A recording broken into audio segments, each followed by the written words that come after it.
Assalamualaikum warahmatullahi wabarakatuh. Mohon izin menyampaikan tugas semester atas materi yang saya ambil yaitu analisis keputusan investasi.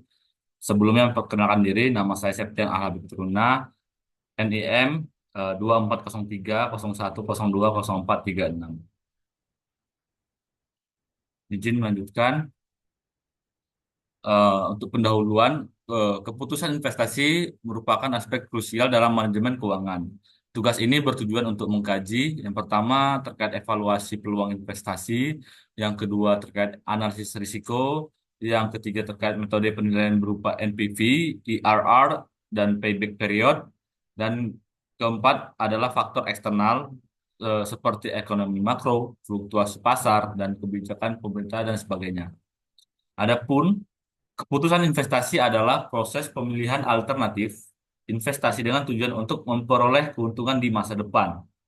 Keputusan investasi melibatkan alokasi dana pada proyek atau instrumen keuangan yang diharapkan dapat memberikan hasil yang lebih besar dibandingkan dengan biaya modal yang kita keluarkan. Pembahasan yang pertama terkait metode penilaian investasi terdiri atas tiga. Yang pertama adalah metode Net Present Value atau NPV. NPV adalah metode yang paling umum digunakan untuk menilai suatu kelayakan investasi. Adapun NPV ini menghitung selisih antara nilai sekarang dari aliran kas yang masuk dan keluar selama masa investasi. Investasi dianggap layak jika nilai NPV positif, yang berarti nilai aliran kas yang diterima lebih besar dari biaya yang dikeluarkan atau biaya investasi. Yang kedua, metode Internal Rate of Return (IRR). IRR adalah tingkat diskonto yang menghasilkan NPV sama dengan nol.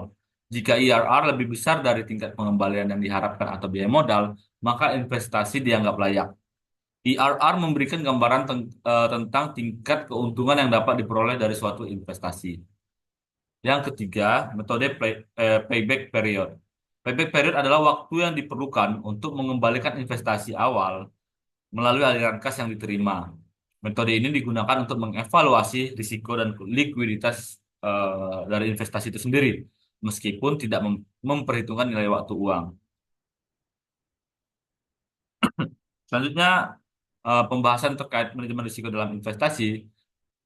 Berdasarkan hasil analisis risiko menunjukkan bahwa manajemen risiko yang efektif sangat penting untuk keberhasilan suatu keputusan investasi. Beberapa manajemen risiko seperti risiko pasar, risiko operasional, dan risiko likuiditas adalah beberapa faktor yang perlu dipertimbangkan dalam membuat suatu keputusan investasi. Dalam studi kasus yang dilakukan, risiko pasar menjadi faktor yang paling mempengaruhi hasil investasi. Selanjutnya membahas terkait diversifikasi portofolio, di mana strategi diversifikasi portofolio juga dianggap efektif dalam mengurangi risiko investasi. Pada perusahaan yang memiliki portofolio investasi di berbagai sektor, seperti properti, saham, dan obligasi, diversifikasi memungkinkan perusahaan untuk mengurangi risiko kerugian yang signifikan apabila salah satu sektor mengalami penurunan kinerja. Selanjutnya membahas faktor eksternal terhadap keputusan investasi. Faktor eksternal seperti kondisi ekonomi makro, kebijakan pemerintah, dan fluktuasi pasar global memiliki dampak signifikan terhadap keputusan investasi. Dalam studi kasus, perusahaan yang beroperasi di sektor manufaktur, kebijakan pemerintah yang memperkenalkan tarif impor baru memberikan dampak negatif terhadap biaya produksi, apalagi tarif impor yang lebih tinggi. Hal ini menyebabkan perusahaan harus mengevaluasi kembali keputusan investasi yang dibuat dalam mengekspansi kapasitas produksinya. Karena tarif impor yang lebih tinggi tersebutlah dapat menurunkan margin keuntungan mereka, margin keuntungan suatu perusahaan. Contoh kasus yang dapat saya tawarkan adalah berdasarkan data yang tersedia sebagai berikut.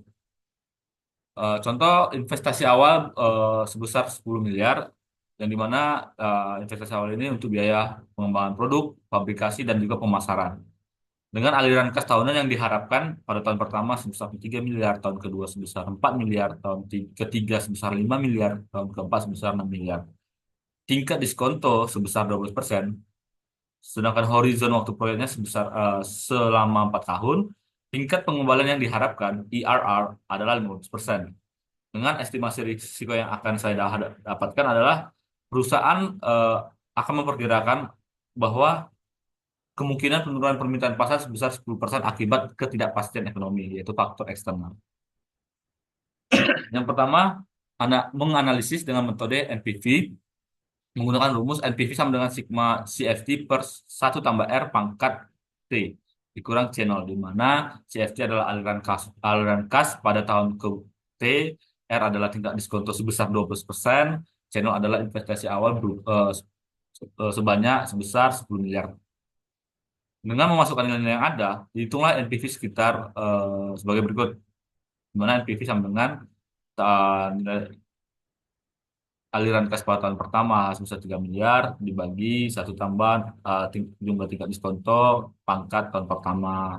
Selanjutnya aliran kas pada tahun kedua dibagi 1 tambah tingkat diskonto pangkat tahun kedua dan sampai dengan eh, tahun keempat, yaitu aliran kas pada tahun keempat 6 miliar dibagi 1 tambah 0,12 pangkat tahun keempat dikurang aliran kas di awal, investasi awal sebesar 10 miliar.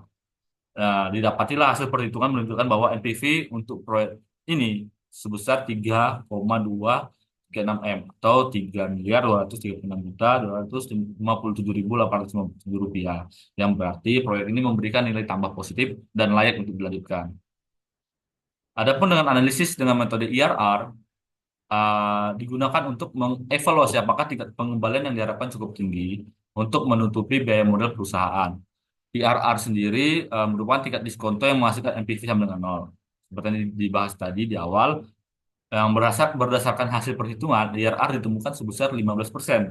Yang artinya apa? Yang artinya adalah IRR tersebut lebih tinggi daripada tingkat pengembalian yang diharapkan suatu perusahaan ataupun tingkat tarif diskonto sebesar 12%. Ini menunjukkan bahwa proyek ini akan memberikan pengembalian yang lebih besar daripada biaya modal yang dikeluarkan, sehingga layak untuk diambil. Terus selanjutnya kita melakukan analisis dengan metode payback period. Payback period mengukur waktu yang dibutuhkan untuk mengembalikan suatu investasi awal tadi yang sebesar 10 miliar tadi. Dalam kasus ini, perusahaan mengharapkan aliran kas tahunan sebagai berikut. Tahun pertama 3 miliar, tahun kedua 4 miliar, tahun ketiga 5 miliar, tahun keempat 6 miliar. Total aliran kas kumulatif pada akhir tahun kedua, di tahun kedua sebesar 7 miliar, yang berarti sudah hampir lebih dari 50% dari setengah dari awal investasi awal sudah tercapai. Pada tahun ketiga, perusahaan sudah dapat mengembalikan seluruh investasi di awal yang sebesar 10 miliar, sehingga payback period proyek ini adalah cuma sekitar 3 tahun. Itu pun di tahun ketiga sudah total mencapai 12 tahun, 12 miliar, sehingga payback period proyek ini adalah di sekitar 3 tahun. Sebagai penutup, berdasarkan hasil dan pembahasan studi kasus tadi, didapati bahwa NPV menunjukkan kelayakan investasi dengan nilai positif, IRR lebih tinggi dari biaya modal ataupun tingkat diskonto menunjukkan pengembalian yang tinggi, payback period menunjukkan waktu pengembalian investasi yang hanya membutuhkan waktu 3 tahun, diversifikasi portofolio sangat efektif menurut saya, efektif untuk mengurangi suatu risiko. Selanjutnya, faktor eksternal mempengaruhi keputusan investasi secara signifikan. Eh, Faktor eksternal ini ya seperti ketidakpastian ekonomi dan sebagainya, kebijakan pemerintah. Selanjutnya kesimpulannya adalah suatu keputusan investasi membutuhkan pendekatan secara holistik. Kombinasi antara analisis NPV, IRR, dan payback period, metode-metode ini menurut pendapat pribadi saya akan memberikan hasil optimal dengan kita mengkombinasikan metode-metode tersebut. Selanjutnya, manajemen risiko dan diversifikasi portofolio ini sangat penting dalam memberikan suatu keputusan investasi. Dan untuk faktor eksternal sendiri harus terus kita pantau. Mungkin itu saja yang bisa saya sampaikan. Kurang lebih saya mohon maaf dan saya meminta maaf apabila ada kata-kata yang salah ataupun kalimat yang saya sampaikan menyinggung. Akhir kata wabillahi taufiq wal hidayah. Wassalamualaikum warahmatullahi wabarakatuh. Terima kasih.